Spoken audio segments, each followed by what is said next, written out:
It is an honor to introduce your 2026 senior class speaker. Kalyani Srivastava's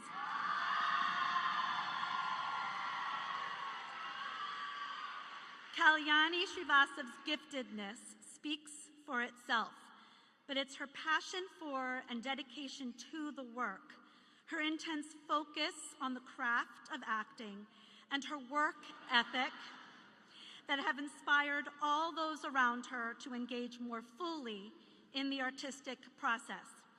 It is impossible to sum up Kalyani's many achievements during her time at BSA. She has truly left her mark on our community. Kalyani is highly regarded by all who know her. In fact, I dare say she is beloved by all who know her. There is something about her sense of empathy and compassion for all those in her sphere.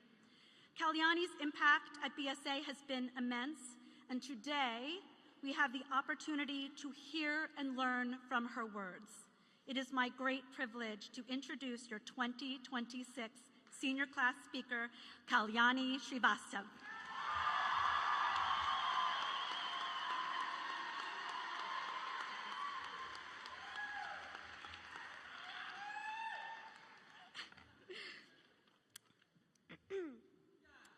Good afternoon. I'd like to thank the Baltimore School for the Arts staff and student body for providing me the great honor of representing the esteemed BSA class of 2026, towards which I am so grateful and so proud. Writing this speech was a challenge in and of itself, trying to encompass my love for you all within 2 pages. In addition, I was under the unique circumstance of being on the acting department's UK exchange trip with my extremely supportive ensemble and teachers, BSA teachers Raze and Paul. Thank you guys. From there, I received an email giving me 3 days to write this speech, days which were scheduled to be used for 27 hours worth of rehearsal for a musical in which I played a sort of overlord who is constantly on stage singing and speaking and improvising. So I was in those rehearsals, y'all. What else was due within those 3 days? My college housing forms and deposit. Seeing as my laptop had broken down the day before the trip, I had the materials of a No. 2 pencil and my script in which I wrote this speech. Fortunately, I did secure the college housing. As I am writing this draft, I am quite literally singing about a magic foot. And I am forbidden from using ChatGPT by my own stubbornness against it. AI, unfortunately, cannot recreate this art we have so earthly cultivated.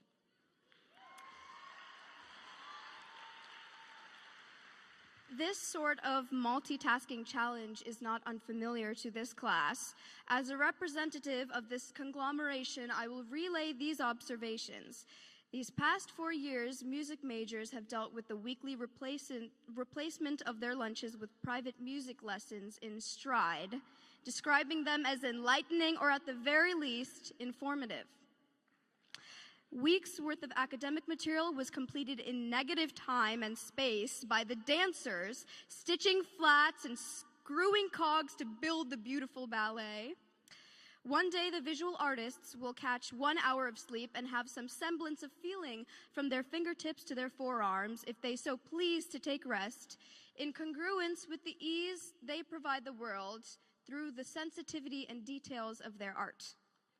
The film students' stamina for screenplay drafts, then storyboards and schedules and shot lists and rejections, then redirecting and editing and reshooting and editing to materialize a sympathizing feeling.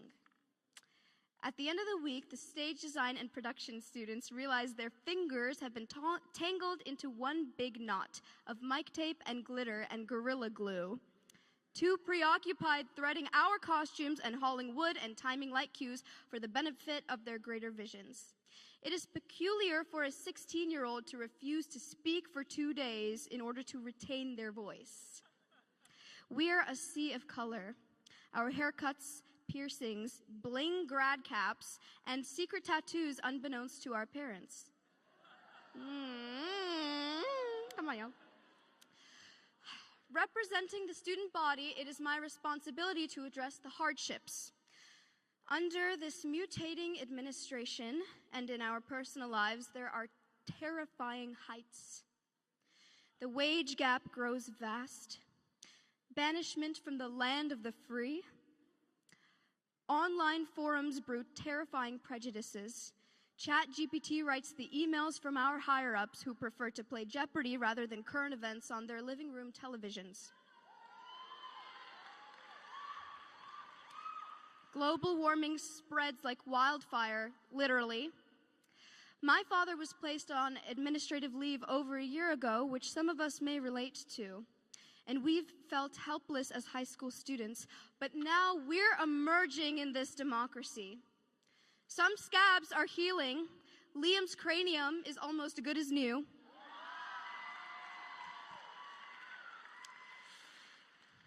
Tragedies disillusion us from the concept of life being comfortable, linear, and plannable. Our skin is thick, and our art is unignorable.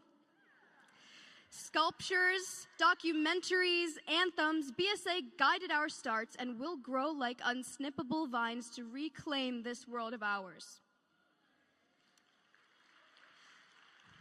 Life is not supposed to feel a particular way. There is no certain accomplishment you are required to achieve, no event you must experience. We do that to ourselves. We place ourselves in a timeline for the future until we are immeasurably discontented with where we are.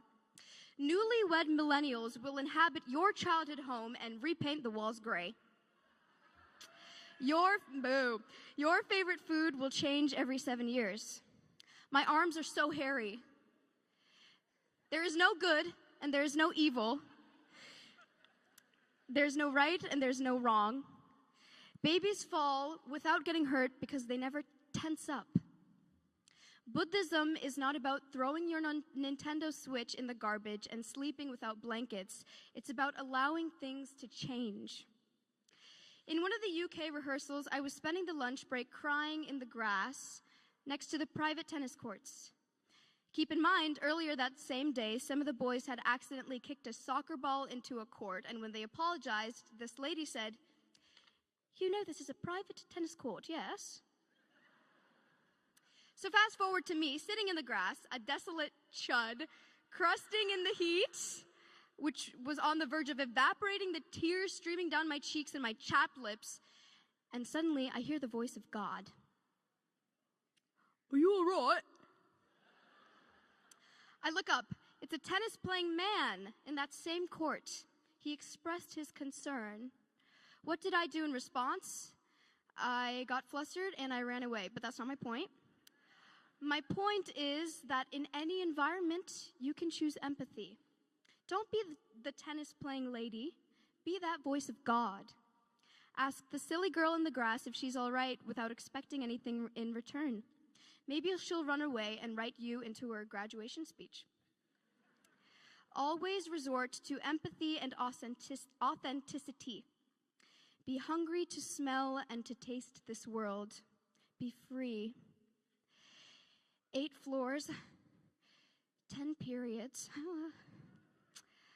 Up and down those stairs every single day. Our calves must be rocks. We did it.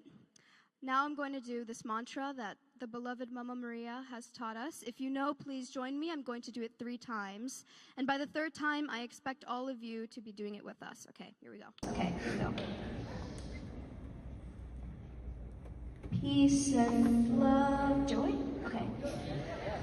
Peace and joy upon the earth and to the people of the earth. Let the babies grow up free and strong with minds of peace and happiness in love. 2 more times. Peace and joy upon the earth and to the people of the earth. Let the babies grow up free and strong, with minds of peace and happiness in love. Okay, parents, come on now. I don't see anything. It's the third time. Let's do it. Peace and joy upon the earth and to the people of the earth. Let the babies grow up free and strong, with minds of peace and happiness in love. Thank you, and congratulations.